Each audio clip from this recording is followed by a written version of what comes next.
छत्रपती शिवाजी महाराज शेतकरी सन्मान योजना जी आपल्या काळात होती है ना देवेंद्रजी, 2017 मध्ये देवेंद्रजींनी त्यांच्या काळात, मी होतो सरकारमध्ये, आपल्या सरकारमध्ये, हा सुनील बोलतोय, आपल्या सरकारमध्ये, हा, तर 44 लाख शेतकऱ्यांना 18,762 कोटी इतका कर्जमाफीचा लाभ त्यावेळेस दिला होता.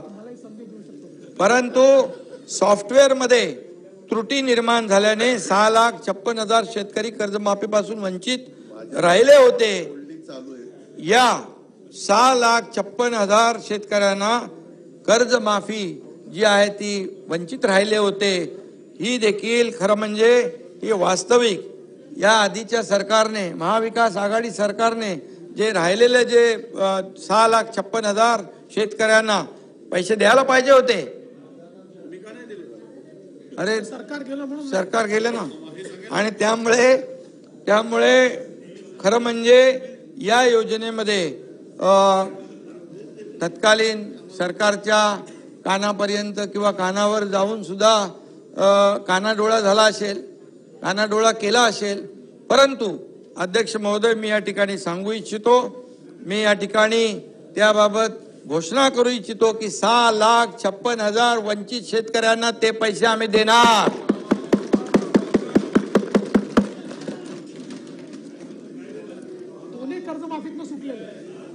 वास्तविक या आधीच्या सरकारने 2.5 वर्षाच्या काळात ती जबाबदारी घ्यायला पाहिजे होती. परंतु तुमच्या काळात मी माहिती घेतली, डीबीटी पोर्टल बंद होते. युबीटीच्या काळात डीबीटी बंद होते.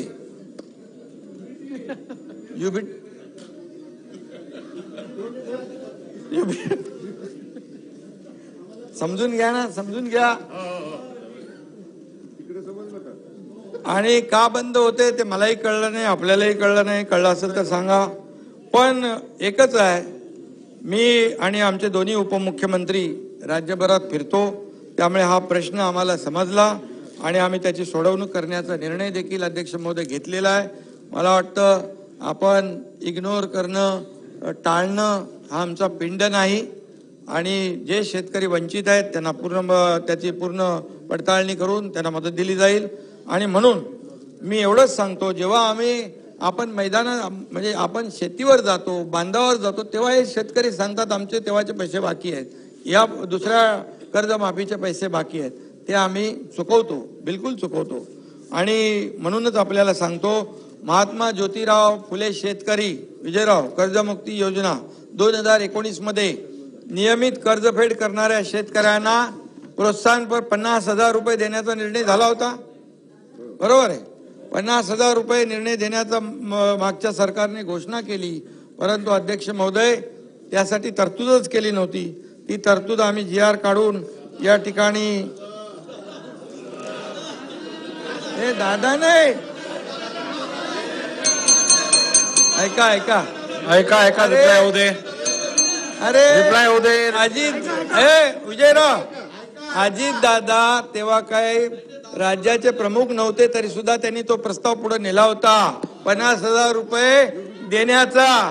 परंतु तो मुख्यमंत्र्यांनी तो थांबून टाकला आणि 50,000 रुपये, 50,000. बसा बसा, असं नाही, बसा बसा. रिप्लाय नाही, रिप्लाय होऊ दे. अध्यक्ष महोदय, शेतकऱ्यांचा अन्याय सहन झाल्यामुळे दादा इकडे आले. आणि म्हणून दादा कधी अन्याय सहन करत नाही, ते आपण सगळ्यांनी बघितलं. आता चला पुढे. अरे बाबा, जयंतराव दादानी तो प्रस्ताव पुढे नेला होता, परंतु शेवटी कोणाच्या हातात असतं. त्यामुळे त्यांना शेतकऱ्यांचा अन्याय सहन नाही झाला म्हणून तिकडे आले. आणि म्हणून त्यामुळे अध्यक्ष महोदय, ही तर आम्ही 2017चे राहिलेले देखील हे देतोय.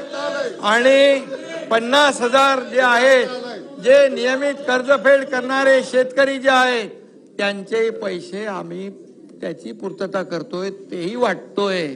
म्हणजे हे देखील मी या ठिकाणी सभागृहाला सांगू इच्छितो.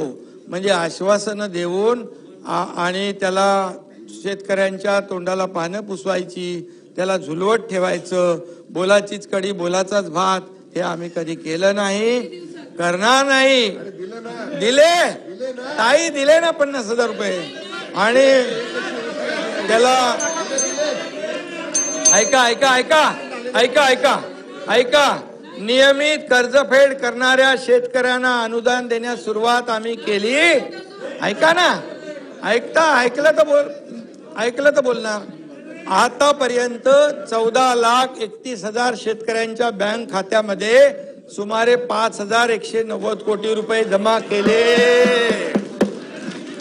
आणि उरलेत ते पण देणार. जे बघा, तुमच्याकडे कोणी असतील तर तुम्ही सांगा, त्याला लगेच आम्ही देऊन टाकू चेक फाडून. डीबीटी केंद्र सरकारने,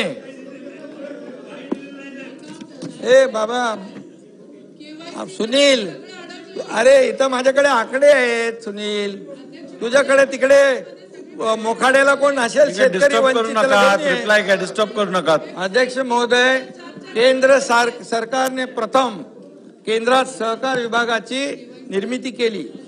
केंद्रीय गृहमंत्री अमित शाह साहेबांनी या खात्याचा कार्यभार हाती घेतलेला आहे आणि आमच्या विनंतीला मान देत महाराष्ट्रातील साखर कारखान्यांचा प्राप्ती कर माफ करण्याचा निर्णय केंद्र सरकारने घेतला.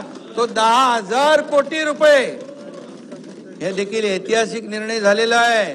तुम्ही म्हणता दिल्लीला कशाला जाता, याच्यासाठी जातो आम्ही, शेतकऱ्यांना मिळवून देण्यासाठी, लाभ मिळवून देण्यासाठी. त्यामुळे यामुळे जवळपास 10,000 कोटींचा दिलासा राज्यातल्या सहकारी कारखान्याला मिळतो.